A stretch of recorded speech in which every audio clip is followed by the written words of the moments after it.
name's James from Binary Plus Training, and this is your First Aid Kit, your weekly look into the world of first aid, how it can affect you, your family, and everybody you come into contact with. This week, episode 2, we're looking at updates to SIA requirements for first aid qualifications.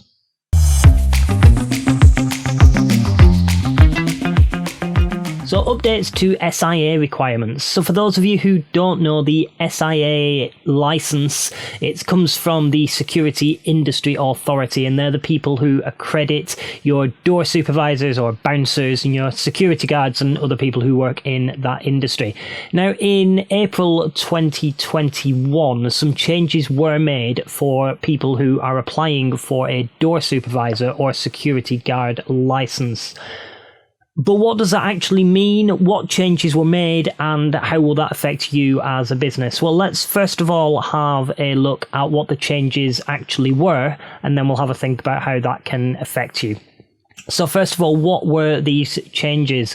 Well, if you are applying for a license for the first time, or it has been over 3 years since a person last held a license for a particular activity, they will need to hold a current valid first aid qualification before they take their license link training.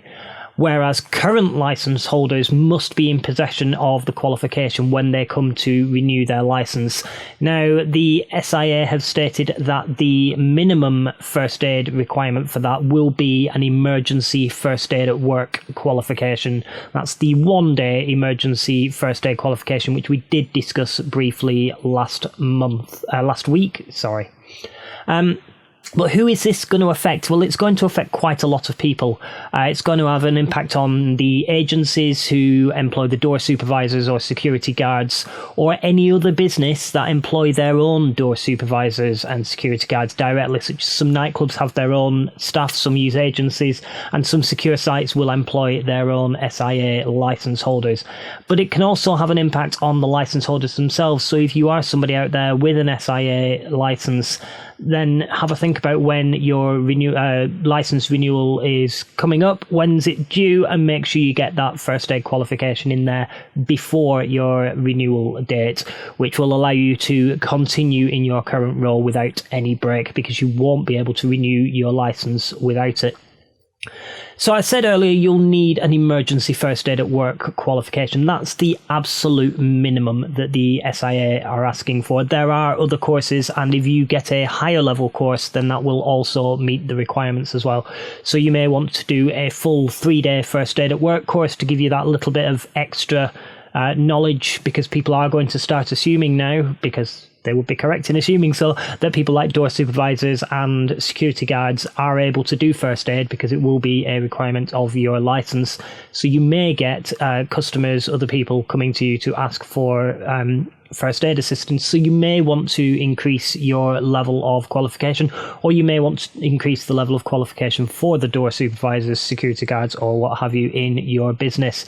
Now, you could do the 3-day first aid at work course.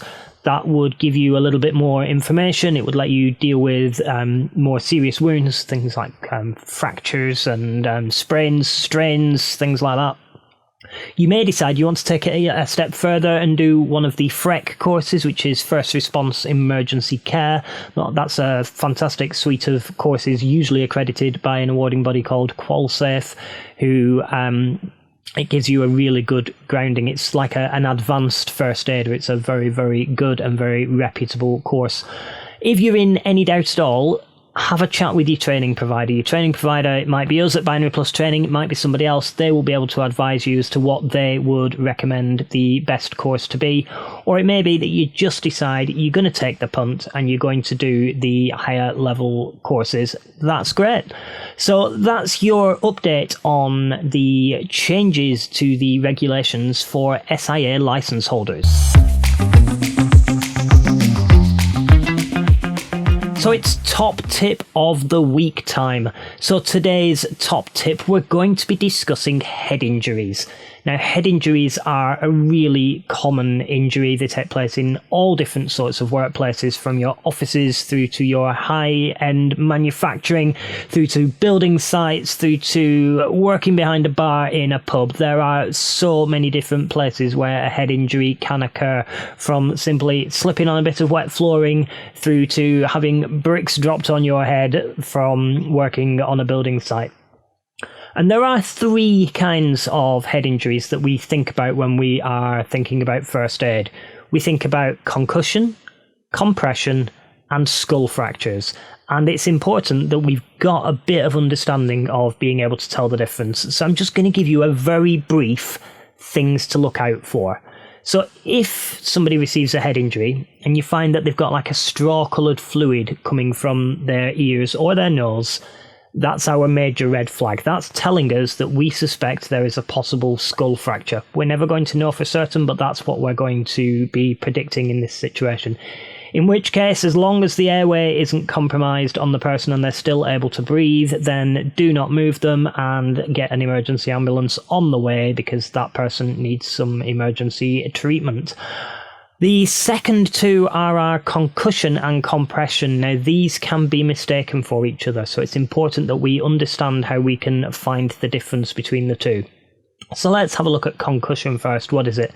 Well, concussion's where a blow's received to the skull, the head rattles around a little bit, and inside the head, the brain bangs off the inside of the skull pretty much, causing an all-round general headache normally, sometimes some unconsciousness, but importantly, with concussion, your casualty will make a recovery. Everything's heading up, it all goes up in an upward direction, and they get all better. Compression, on the other hand, is the one that we want to watch out for. Compression is where, during this head injury, a bleed has started inside the skull. And it's called compression because it's squeezing, because what it does as the bleed continues, the pressure is applied to the brain, and that starts to cause all sorts of different issues. The main way you're going to be able to identify compression is your casualty who's had their head injury getting better a little and then getting worse again, or showing no signs of recovery at all. But the main clue will be recovery followed by deterioration. If somebody's had a head injury, they seem to be getting better and then they get worse again, that's our medical emergency. That's our get them straight to hospital. They need to have various scans and things and procedures carried out to reduce the impact. So there are a couple of myths as well. One of the myths is somebody following a head injury should never fall asleep. That's absolute rubbish. Falling asleep following a head injury is not going to put you into a coma, as the old wives' tale used to be. It's recommended that you keep them in a arousable state, but if somebody's had a head injury and they want to have a nap, let them have a nap. But every 2-3 minutes, just, "You're right there, John," and if you get a "yeah," then that's fine. As long as they're in arousable sleep, then that's fine. They're not going to go into a coma due to the fact that they fell asleep, like lots of people believe. So there you go, that's this week's top tip. Straw-coloured fluid, skull fracture, recovery, and then getting worse again, possible compression. Well, thank you for joining us on this week's Your First Aid Kit. I hope you found the information about the SIA qualification requirements, as well as the little bit of a top tip about head injuries, to be beneficial to you. Make sure you tune in next week. We're going to be covering what is a paediatric first aid qualification. So there we go. It's not just going to be about the qualification, it's going to be little tips as well for first aid for the little ones. So make sure you are listening next week. Thank you ever so much for joining me. And don't forget, if you want to find out some more, point your web browser at yourfirstaidkit.co.uk. See you next week.